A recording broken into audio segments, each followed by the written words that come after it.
வணக்கம் and welcome to Mangaiyar Arusuvai. நாம இன்னைக்கு இந்த வீடியோல என்ன ரெசிபி பார்க்க போறோம்னா, இந்த வெயிலுக்கு இதமா சில்லுன்னு இருக்கிற மாதிரி ஒரு ஐஸ்கிரீம் ரெசிபி தான் பார்க்க போறோம். பாலாடை ஐஸ்கிரீம் அப்படி இல்லைன்னா ஜிகர்தண்டா ஸ்பெஷல் ஐஸ்கிரீம் அப்படின்னு இதை சொல்லுவாங்க. மதுரையில இது ரொம்பவே ஃபேமஸ் ஆனது.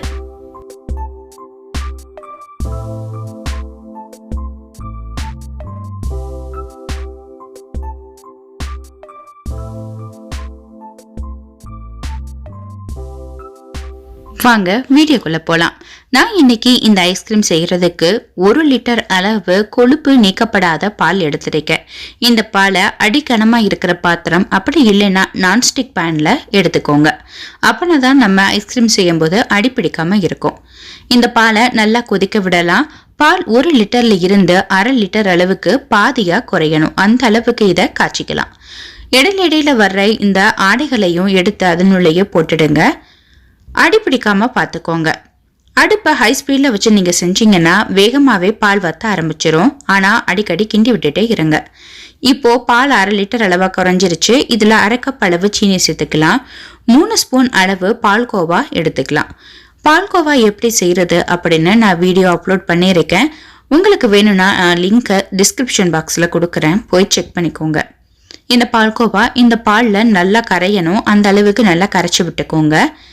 மீடியம் ஃப்ளேம்ல வச்சு செஞ்சீங்கன்னா 1/2 மணி நேரத்துல இருந்து 45 நிமிஷம் ஆகும் பால் வத்துறதுக்கு. அதனால நீங்க உங்க விருப்பப்படி பார்த்துக்கோங்க. இப்போ பால் நல்லா கொதிச்சுக்கிட்டே இருக்கட்டும். அதுக்குள்ள நம்ம ஐஸ்கிரீமுக்கு தேவையான அந்த கலரை ரெடி பண்ணிக்கலாம். 1/4 கப் அளவு சீனி சேர்த்துட்டு அந்த கப்பில் பாதி அளவு தண்ணி இந்த சீனியில சேர்த்துக்கலாம். இப்போ இதை நம்ம கேரமலைஸ் பண்ண போறோம். பாருங்க, கலர் மாற ஆரம்பிச்சிருச்சு. இன்னும் நம்மளுக்கு ஐஸ்கிரீமுக்கு நல்ல கலர் கொடுக்கணும். அதனால இன்னும் இதை நல்லா சூடு பண்ணிக்கலாம். இந்த அளவுக்கு கலர் வந்தா போதும். இப்போ இதுல நம்ம தண்ணி சேர்த்துக்கலாம். தண்ணி சேர்க்கும் போது பார்த்து சேருங்க, சூடு அதிகமா இருக்கிறதுனால தெரிக்கும். அதுக்கு பதிலாக நீங்க சூடான தண்ணியை சேர்த்துக்கோங்க. இப்போ இதை நம்ம பால்ல சேர்த்துடலாம். இந்த மாதிரி சீனி கருகாம பார்த்துக்கோங்க. கருகுச்சுன்னா அந்த வாடை ஐஸ்கிரீம்ல இருக்க ஆரம்பிச்சிடும். நன்னரி சர்பத் அல்லது நன்னரி சிரப் இருந்தாலும் இதுல சேர்த்துக்கோங்க. என்கிட்ட இல்லை, அதனால இதுல நான் அதை சேர்க்கல. இப்போ இது கொஞ்சம் கொதிக்கட்டும். பால் நல்லா கொஞ்சம் கெட்டி ஆகணும். இப்போ 1/4 லிட்டர் அளவுக்கு குறைஞ்சிருச்சு.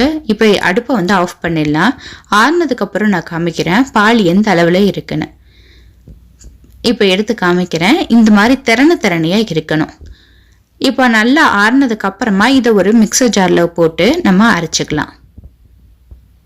நல்லா அரைச்சிட்டு காத்து புகாத ஒரு நல்ல டைட்டான பாக்ஸ்ல இதை நம்ம ஊத்தி வச்சிடணும். இப்ப அரைச்சிட்டு வந்தாச்சு. இப்ப இதை இந்த பாக்ஸ்ல ஊத்தி ஒரு 8 மணி நேரம் நம்ம இதை ஃப்ரீசர்ல வச்சிடலாம். 8 மணி நேரத்துக்கு அப்புறமா இது எப்படி இருக்குன்னு நம்ம ஓபன் பண்ணி பார்க்கலாம். இப்ப 8 மணி நேரம் ஆச்சு. மேல கொஞ்சம் நுரையா தள்ளிட்டு இருக்கு பாருங்க. இது பாக்குறதுக்கு ஐஸ்கிரீம் செட் ஆன மாதிரி இருக்கும். ஆனா எடுத்து காமிக்கிறேன் பாருங்க. எடுக்கிறதுக்கு ரொம்ப அழகாவே வரும். ஆனா இது ஒரு பவுல்ல போட்டோம்னா வேகமாவே கரைய ஆரம்பிச்சிடும். இன்னும் இது செட் ஆகல. இப்ப இதை நம்ம திரும்ப அரைச்சிக்கலாம். பார்க்கவே ரொம்ப சாஃப்டா இருக்கு இல்லையா? அதே மாதிரி டேஸ்டும் ரொம்ப அருமையா இருக்கும். இப்ப இதை அரைச்சிட்டு வந்தாச்சு. திரும்ப அதே பாத்திரத்துல இதை ஊத்தி இன்னும் ஒரு 8 மணி நேரம் ஃப்ரீசர்ல வச்சிடலாம். இப்ப 8 மணி நேரத்துக்கு அப்புறமா இதை நம்ம ஓபன் பண்ணி பார்க்கலாம். முன்ன பார்த்ததுக்கும் இப்ப பாக்குறதுக்கும் எவ்வளவு டிஃபரன்ஸ் இருக்குன்னு பாருங்க. எல்லா பக்கமும் ஒரே மாதிரியா செட் ஆயிருக்கு. இப்ப இதை எடுத்து ஒரு பவுல்ல போட்டு உங்களுக்கு நான் காமிக்கிறேன். அவ்வளவுதாங்க, நம்மளுடைய சூப்பரான ஜிகர்தண்டா ஐஸ்கிரீம் அப்படி இல்லைன்னா பாலாடை ஐஸ்கிரீம் தயாராகிருச்சு. வாயில வச்ச உடனே அப்படியே கரைஞ்சிடும். அந்த அளவுக்கு ரொம்ப டேஸ்டா இருக்கும். நீங்களும் உங்க வீட்டுல ட்ரை பண்ணி பார்த்துட்டு எப்படி இருந்துச்சுன்னு உங்க கமெண்ட்ஸ் எனக்கு போஸ்ட் பண்ணுங்க. இந்த வீடியோல ஏதும் குறைகள் இருந்தா அதையும் நீங்க கமெண்ட்ல சொல்லலாம். மாத்திக்கிறதுக்கு எனக்கு ரொம்பவே வசதியா இருக்கும்.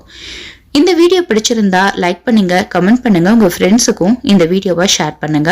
மறக்காம மங்கையர் அரசுவை சப்ஸ்கிரைப் பண்ணுங்க.